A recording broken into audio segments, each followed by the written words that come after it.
Morning all, Happy New Year 2012. I hope this is a great year for your chess. We got a game forestlaw, 1661. I should know that country flag. I don't want to guess. Okay, let's go into a winner. Bishop G5 is an alternative to E5. Can I get an Alekhine-Châtard gambit? So Queen H5 here. F6 is Bishop D3. G6 I can take on G6. It looks fun anyway, so I'm gonna do that. I'm not sure what happened after that. Maybe Knight F3 and he can't take on G5. Queen E8, Queen H6, and then try and play Rook H3 maybe. So I'm hoping for F6. That would be a great attack maybe.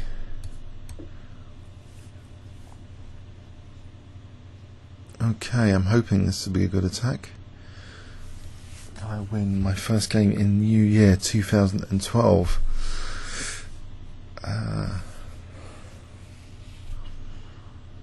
He seems to have castled into it.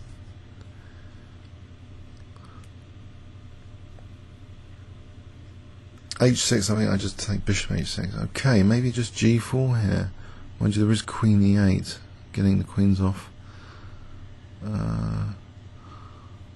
Is there a playing the position type move here? Knight D5, E6. Just F4 maybe. If Queen E8, just move the queen back.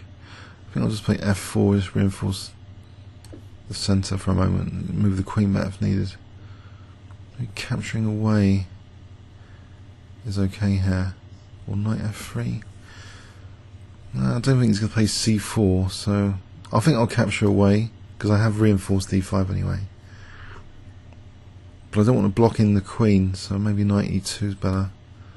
Keep the queen able to go to F3 rather than Knight F3 because there's Queen E8. So can I try and castle queenside? Ooh. Is that G4 actually that bad? Queen E8 I just take here. And there's Knight takes D5, that would be winning. Just winning that huge centre pawn. He plays D4. Okay, I'll castle queenside first, just in case D4. Maybe I can play something else after that. Oh, G6 is almost tracking my queen with G6, but there's Queen H6. That's okay. So I'm hoping D5 is a bit vulnerable if G takes. No, Queen takes, G takes, Knight D5 on Queen E8. And Knight D3, maybe just Rook takes D3 to keep the pressure on that D5 pawn. Mind you, now he can take on G4. Is this becoming tricky?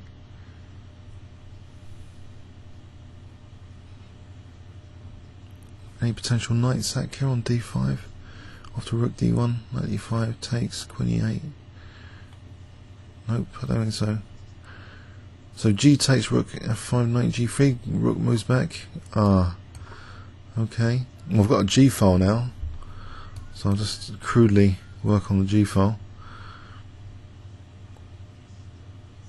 Bishop H6 is a threat maybe. G6 I'll pick up the exchange. That looks good for the G file.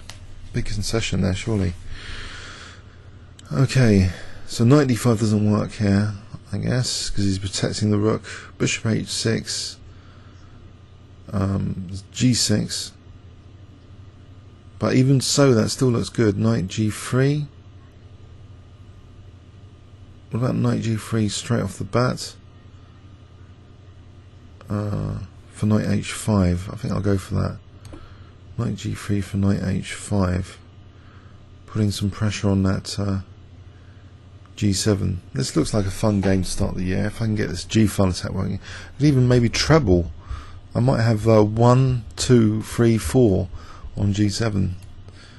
That'd be fun. So if I can get a trebling for Bishop F6. Maybe a queen sack to start off the year. Queen G6 takes Rook G6. I'm not sure that would be sound actually. Maybe just bishop h6 after g6, though he's blocking things up. Okay, so g6 is going to be a pain.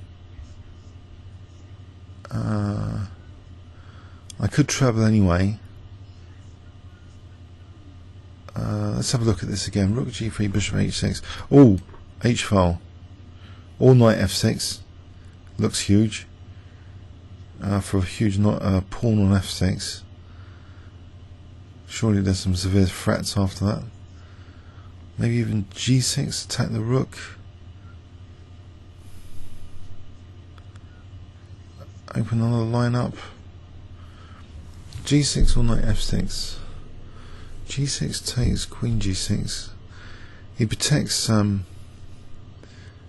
rook.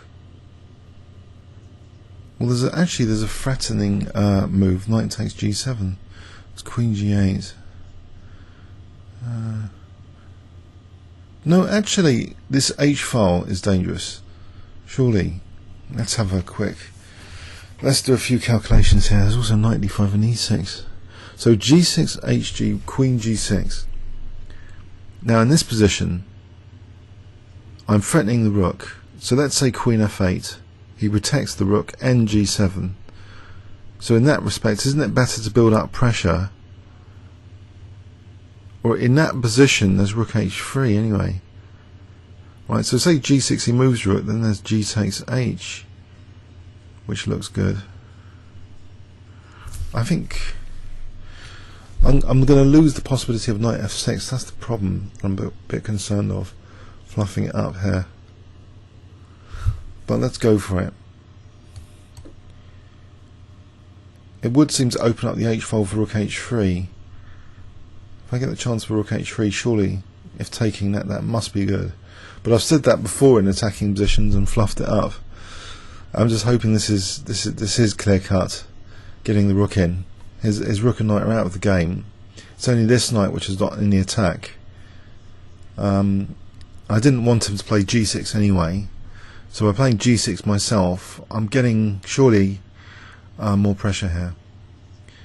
Okay, so I can threaten now. Knight takes g7.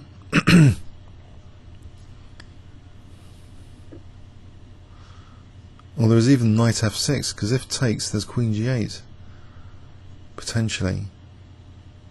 Well, he's going to play queen f5.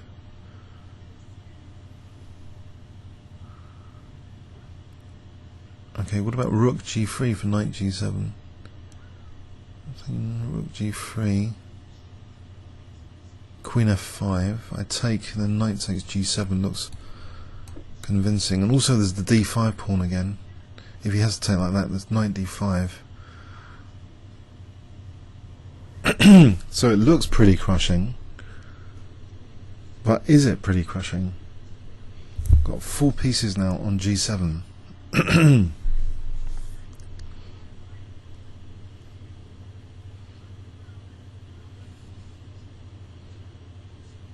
If d4, knight e4, get the other knight in as well, just in case I need another piece. What else do I need here? Knight f6 is also a potential threat. It takes as queen g8. But what would it be followed up with, knight f6? Ah. Now here, surely knight f6 is also interesting to consider. Takes queen h5, queen h6. Is there anything there? In this position there's only 3 defenders. Maybe just knight takes g7 and just carry on the attack. There's 4 attackers, 3 defenders. So I'm hoping knight g7 is... It looks pretty crushing.